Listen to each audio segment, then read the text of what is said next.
Hello everyone, welcome back to my channel, the best place for mommies, speech pathologists, and teachers. I'm Olivia, a bilingual speech language pathologist and a mommy to a toddler.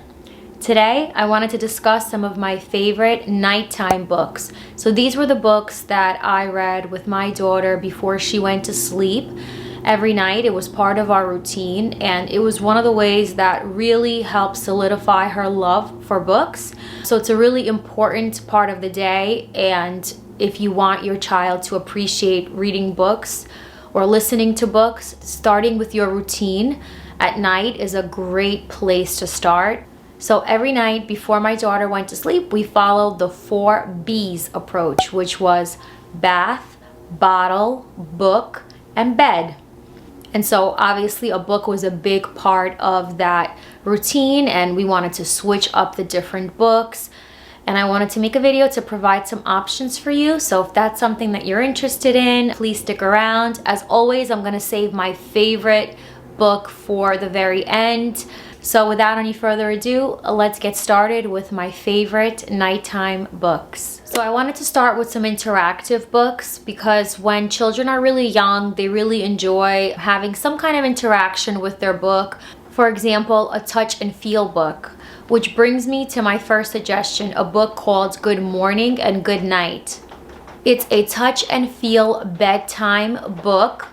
It involves the baby or you turning over a little flap, and then also there's different textures so you can touch the different animals in the story. The interactive aspect was great. My daughter loved it. She had so much fun turning the pages and then touching the little animals. And again, it's just a nice way to keep your child, your baby, when they're really young, involved. So I would definitely recommend some kind of interactive book. This is a great example of one. In that category, I wanted to include Night Night Farm, which is right there. It's by Purdy Books, and not only is it glow in the dark, which is kind of cute. Now, I mean, it's a little bit of a stretch if you ask me, because like usually you have some lights on when you're reading the books. So I don't know how much of it you can see, but there is a little bit of like that glow in the dark vibe, which is just cute enough for a baby. But it's also interactive where there's different movements that happens on each page. It's a cute way of just making an interactive story where the child is getting involved in the reading. By the way, I'll have everything linked down below. So all the books that I mentioned, I'll make sure to include them in the description. So, you know, you can always check them out. Make it a little easier for you, I hope. So again, lots of different options with interactive books would be my first suggestion. Now, my next suggestion is having a book that actually plays a little bit of music. Now, normally I would not recommend books that make a lot of sounds, only because we follow a Montessori approach in my household, which I've discussed in lots of other videos if you're interested in watching those. But basically, we don't want the book to do too much work, right? We want the baby to do some work. But the one exception that we made was for books that were at night, and just I would have 1 or 2. I wouldn't make an entire, you know, series out of these. We really liked the Bedtime Songs book. It was just cute because if my daughter was a little fussy at night, playing some of those songs kind of helped soothe her a little bit. Also, if like you have a partner who maybe is not, you know, the best singer or, you know, musically inclined, maybe he doesn't know or she doesn't know the rhythm of the song, it kind of plays the melody and there's words to go along with it. So that way you can kind of sing along to the melody, which I think is really great because I wasn't born here. I didn't know some of those songs, so I was able to follow along. So again, I just wanted to include that as an option because my daughter really did love that book. I mean, she still loves it. So I just wanted to include that as one of the options. Another great book is actually one of the books that I mentioned in my realistic photograph books. So this particular book is from a company called Lovevery, and it's a subscription company. So this came in one of the kits, but it's called Bedtime with Zoe. It's right here. Basically, it goes through the routine of going to sleep. So it's the different steps of taking a bath, getting dressed, reading a book, and then going to bed. And it's realistic pictures of a little girl that's getting ready for bed, Zoe. Wonderful book, highly recommended. I know it's tough to get it if you don't want to get the whole subscription. Maybe it's available pre-loved, which is not a bad option at all, but that's a good one to consider. My next suggestion would be Going to Bed by Sandra Boynton, right there.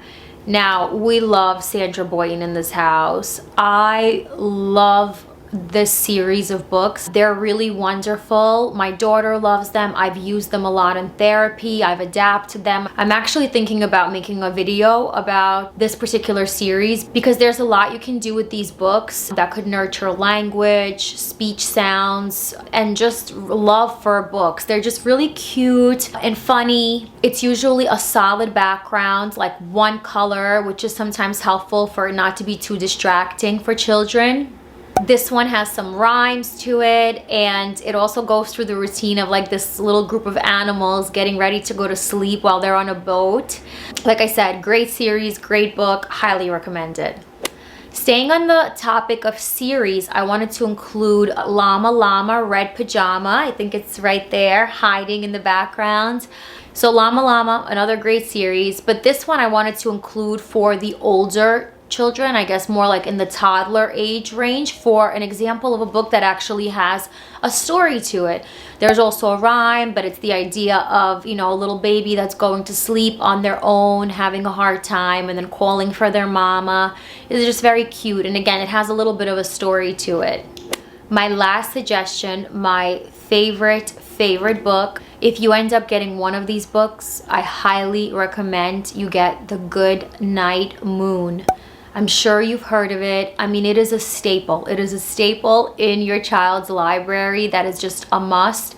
When my daughter would pick out the different books, I literally would get so excited when she would pick this book because I myself enjoyed reading it. It's by Margaret Wise Green, and I actually did a little research on her before I started this video because I was wondering if she was a speech pathologist, and she wasn't. She was an English teacher, but I'm wondering if she has that like linguistic background. And the reason for that is because the ending of every word in this book is this soft sound. For example, hush, right? Mush.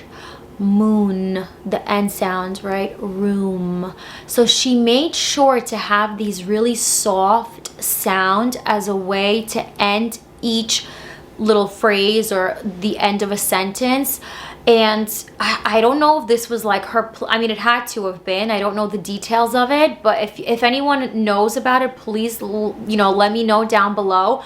But the idea is she really thought out each word to be a soft sound. It's almost like a lullaby that's rocking the baby to sleep. And I just thought that's so wonderful to create a book that kind of incorporates soft sounds to help the baby go into like a calm, sleepy state. And it's just so creative because some pictures are black and white, some are colored.